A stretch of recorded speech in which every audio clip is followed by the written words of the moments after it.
نبی اکرم صلی اللہ علیہ وآلہ وسلم نے ایک دفعہ اپنے صحابہ کرام کو جہاد کی تعلیم اور ترغیب دیتے ہوئے ارشاد فرمایا کہ اے میرے صحابہ، تمہیں اللہ نے جو نعمتیں عطا فرمائی ہیں ان میں سے اللہ کی راہ میں کچھ خرچ کرو۔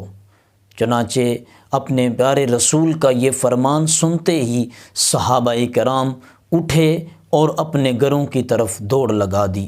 جس کو جو کچھ ملا اس نے اٹھا لایا، یہاں تک کہ مال و اسباب کے ڈھیر لگ گئے۔ ایک صحابی ان میں وہ بھی تھے کہ جن کے پاس کچھ بھی نہیں تھا، لیکن ان کا جذبہ ایمانی، جذبہ جہاد اس بات کا تقاضا کر رہا تھا کہ وہ بھی کچھ نہ کچھ حصہ ضرور شامل کریں۔ چنانچہ وہ اٹھے اور ایک یہودی کے باغ میں اس کے باغ کو سیراب کرنے چلے گئے۔ ساری رات کنواں چلا کے اس کے باغ کو سیراب کیا۔ صبح کے وقت اس نے چند ساکھ کھجوریں ان کو بطور اجرت عطا کیں۔ وہ کھجوریں لے کر اپنے گھر آئے، آدھی کھجوریں گھر میں رکھیں اور آدھی کھجوریں حضور اقدس صلی اللہ علیہ وآلہ وسلم کی خدمت میں پیش کر دیں۔ نبی کریم صلی اللہ علیہ وسلم کو وہ کھجوریں جب پیش کی نا، تو پھر انہوں نے حضور کو ساتھ میں عرض کی، حضور میرا یہ حقیر سا نذرانہ پیش کر لی، قبول کیجئے، میرا اس عاجزانہ نذرانے کو قبول فرما لیجئے۔ اور ساتھ میں وہ سارا یہودی کے باغ والا ماجرا بھی سنایا۔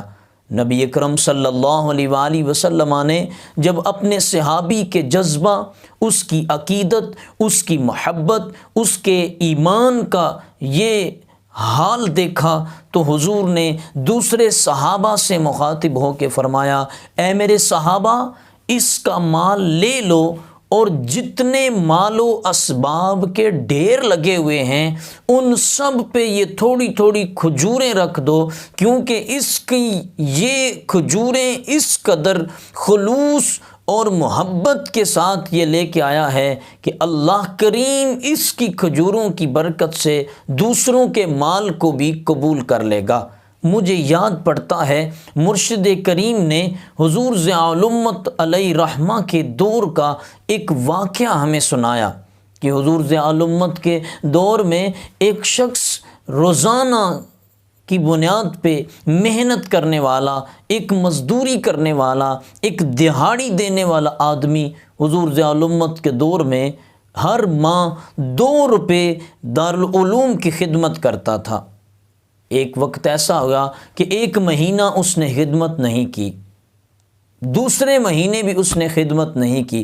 وہ 2 روپے حضور ضیاء الامت علیہ رحمہ نے جب وہ حساب و کتاب والا وہ کھاتا اور رجسٹر چیک کیا تو اس میں اس شخص کا نام نہیں تھا۔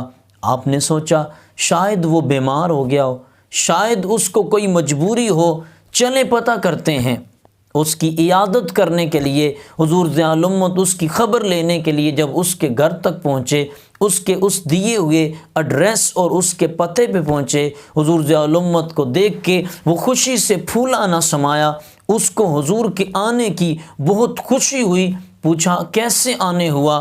آپ نے فرمایا تمہارا ہر مہینے جو 2 روپے لنگر میں جمع ہوتے ہیں، دارالعلوم کی خدمت تم کرتے ہو، پچھلے 2 ماہ سے تمہارے وہ 2 روپے نہیں آئے ہیں۔ ہم نے سوچا شاید تم بیمار ہو گئے ہو، تمہاری عیادت کر آئیں۔ اس شخص نے مسکرا کے کہا حضور مجھے کوئی تکلیف نہیں، میں بالکل بیمار نہیں ہوا، میں بالکل تندرست ہوں۔ وہ حضور نے فرمایا تو پھر تمہارے وہ 2 روپے جو تم اپنا حصہ جمع کرواتے ہو وہ تم کیوں نہیں کروا رہے؟ اس نے بڑے عجز اور انکساری سے کہا میں 2 روپے دیتا تھا، پر میں نے اس لیے دینے چھوڑ دیے کہ اتنا بڑا دارالعلوم ہے، ہزاروں کی تعداد میں طلباء اور طالبات زیور علم سے آراستہ ہو رہے ہیں، میرے 2 روپے کا ان کو کیا فائدہ ہوتا ہوگا؟ حضور ضیاء الامت علیہ رحمہ نور اللہ مقدہ، جو پوری امت کے لیے روشنی بن کے آئے تھے، جو پوری امت کے لیے روشنی کا مینارہ بن کے آئے تھے، حضور ضیاء الامت جو محبتوں کو، جو وفاؤں کو، جو پیار کو، جو خلوص کو انتہائی گہرائی سے سمجھنے اور جاننے والے تھے، اور جو زمانے پہ محبتیں بانٹتے بھی تھے، محبتیں تقسیم کرنے والے تھے۔